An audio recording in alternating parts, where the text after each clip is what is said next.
Welcome to Two Pepper Cinema Club. My name's Blaise. And I am James. And today we're going to be reviewing Annihilation. What's better than to annihilate us than Da Bomb hot sauce?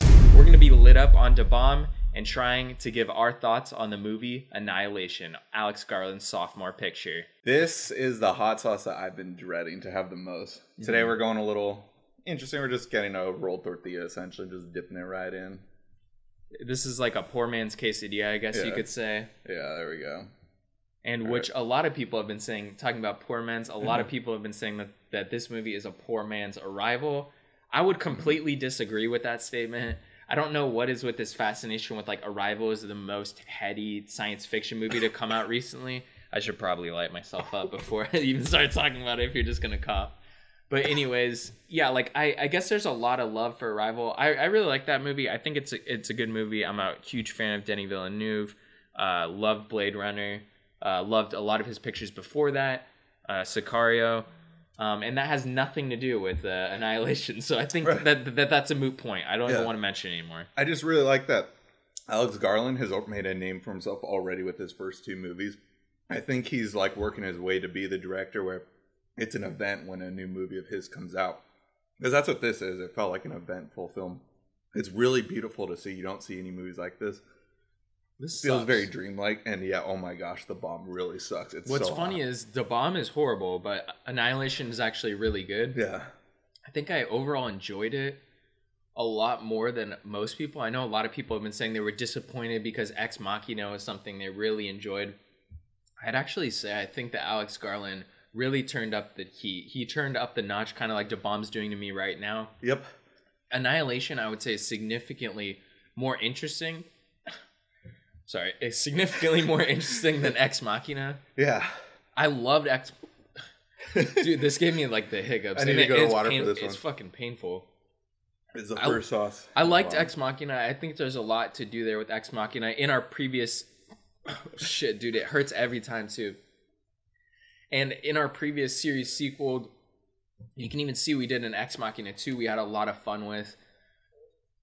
But Annihilation for me was a much more interesting science fiction film. I really like the idea. I know Jeff Vandermeer, the author of the book Annihilation, has been lauded for his kind of return to science fiction purely from a science fiction perspective. When you think science fiction in cinema, you're mainly thinking of movies that are like there's a battle. It's like Star Wars. I'm not like talking shit about Star Wars or anything, but Star Wars is like kind of the pinnacle for science fiction, where it's like something is fighting each other. Right. It's not necessarily where science fiction could just be like an idea, you know, a kernel of something where there doesn't necessarily have to be this constant battle.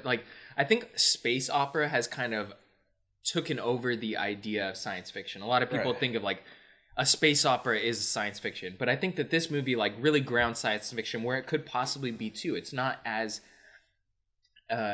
like a protagonist and an antagonist versus each other in space. Right. I really like this kind of this idea of like science fiction. I think more movies should be like this, where it's kind of something kind of like Solaris. It's something kind of like Tarkovsky's Stalker, where it's a science fiction idea, not necessarily a space opera. Yeah. Also, one thing that I thought is really well put is the pacing in this film. There, like the beats come perfectly, where there's not like really a lot of like just like it doesn't nothing that really feels out of place. Like I liked the usage of what's it called? It starting out with like what happened. Like we know that Natalie Portman survives. A lot of people might complain about like, oh, we already know she's going to survive. That fine and worked for me, and I thought it made the pacing very well. Okay. Like put it like came out at like the right beats, I thought, and then also her flashbacks as well to where she went wrong with her previous relationship with Oscar Isaac, but also then the horror elements of the film, because that isn't really advertised. This is a really scary movie. I thought it's not going to be jump scares, but honestly, some of the coolest creature effects I've seen since The Thing, and that says a lot. Like that movie came out early 80s. It's been so long since we've seen a monster movie where I was just like legitimately terrified, and they looked great too. Oh man, yeah, I would really have to agree with you on the fact that the monster effects, the creature effects were awesome. I think this movie really drew the line between like the contrast of beauty and then something that's utterly terrifying at the same time. There are things that are terrifying in this film, but yet are somewhat beautiful in a way. Like when they see that clip that's literally horrifying, it reminded me of Heart of Darkness or something like Apocalypse Now, where they're cutting into that soldier, and then later on you find his wall like on the or you find his body on the wall, and there's just like his skeleton remains there, but there's also like all that his DNA is kind of like fused with the wall. Like that was like, it was like that perfect, like beautiful, terrifying like dichotomy there. I loved that aspect of it. A lot of just the creatures, like that deer in the forest is like beautiful, terrifying. Like I thought that it's very rare do we get something that's terrifying yet could possibly be beautiful in some alternate reality at the exact same time. Carrying on with that pool scene, like with some of the death scenes, I really like that some of the, like, even though they're really gory to look at, it's very different and unique with some of the crazy death scenes.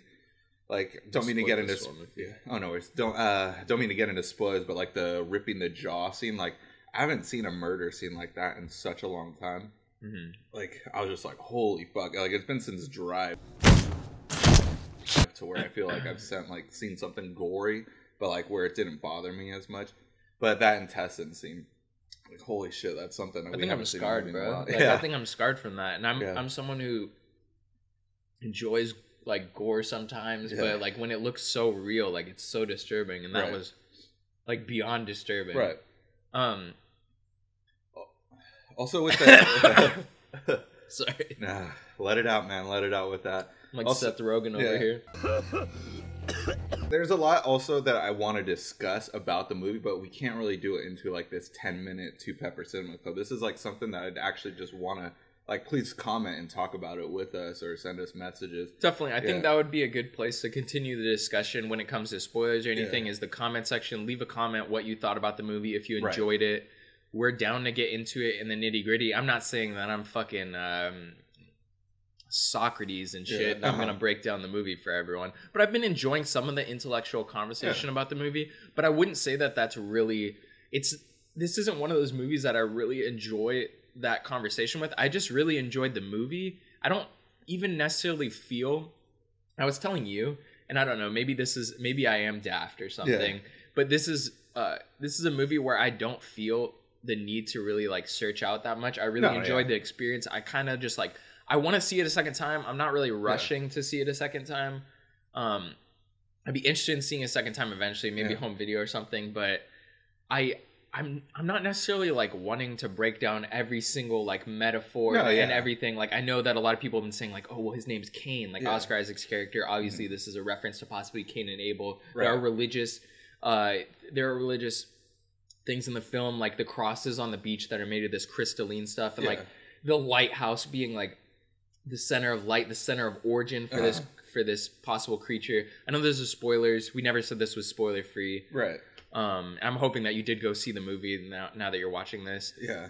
There is a lot there. There's a lot to break down, but I'm not necessarily seeking to break it down myself, and I don't necessarily feel like that is going to fulfill my enjoyment of the film. Right. I think I enjoyed it without really looking at everything there. And I wouldn't say that goes for all movies like this. I wouldn't say that most movies I do want to break everything down. There are some movies out there, like I remember the original Cloverfield, there's a lot I wanted to look at. I'm not saying that this is the most heady movie. Yeah, I think 2018 is like off to a great start so far with I know it's weird, but like Paddington 2 and then this, and then last week also with what do we... I wasn't eye rolling your Paddington 2 reference. My mouth is just, it feels like a bee stung me. Right, yeah. Like I swallowed a fucking hornet or something. Yeah. This is painful stuff. Like getting into it, like just with Annihilation, I really want people to check it out and watch. Like it's a great sophomore effort by Alex Garland. Cannot wait for his next movie. Like I think just like I really hope that he sticks with sci-fi realm. I know that he's capable of moving on to something else as well, but like sound design also with this movie. There's like a lot of stuff, like the little things in there. The sound design, makeup effects, coloring is just on top notch. I think my brain came in the inside of my face.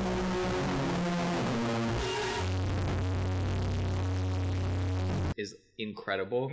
At first I wasn't really digging those songs, but I love the evolution of the soundtrack from like these like soft atmospheric like sort of indie rock when they're just kind of getting into the shimmer, and then it kind of it escalates into something like otherworldly when they get to what this creature kind of thing is. I don't even necessarily, is it a creature? It's just sort of a being. Right. And I love, the thing that I think I love most about this film is really what it brought about, like, thinking about something evil. Like, is something necessarily evil, or does it yet just truly want to exist or just survive? Exactly, yeah. When the Earth just began, and there was just the Earth there, and then these cells started replicating. Yeah. Oh, I'm sorry. I don't believe in, divine creation. Right, I believe in evolution. So, sorry, guys. That's a little bit of a spoiler for my ideology. But, were things just trying to exist, or were things like looking for a better way of life, you know? Like these cells were just kind of like evolving, and necessarily that is what is happening in the Shimmer. Like it is altering like the reality in which these like things that enter it or things that were left behind are kind of like evolving in a strange way. Whether it's like a crocodile with like millions of teeth, or like a bear with like a skull face and a woman's voice that it killed inside of its throat in a way, you know? Oh man, like on that was just different and top notch right there. Yeah, definitely. Yeah. So I mean, we could really get into it. I could probably talk a lot about this film. I'll just reiterate. Go into the comments. Let us know what you thought about it. I'd be really interested to engage in some conversation, kind of off the video and just text based. So get us there. As for this sauce, my mouth is annihilated right now. So I think it was a good sauce for that. But I can't really gather my thoughts by any means. I feel like I'm in the Shimmer right now. Right away, I'd just say it's just goes straight for pain. And I have like chills right now. Like you would think like hot sauce should warm me up. No, I feel like sick. Like I feel like I have a migraine developing. And then just like I have these goosebumps on my arms right now. Like I don't feel good. I want to be cuddled by a blanket. Like this is not one I recommend for just like using with like cooking or whatever. This is just made to put you in pain. So next week, guys, we will be reviewing Red Sparrow lit up on a very special sauce. You would think that this is Pain 100. There's a clue for you. Anyways, tune in next week, guys. We are going to be talking Red Sparrow with a brand new hot sauce coming right at you next Tuesday.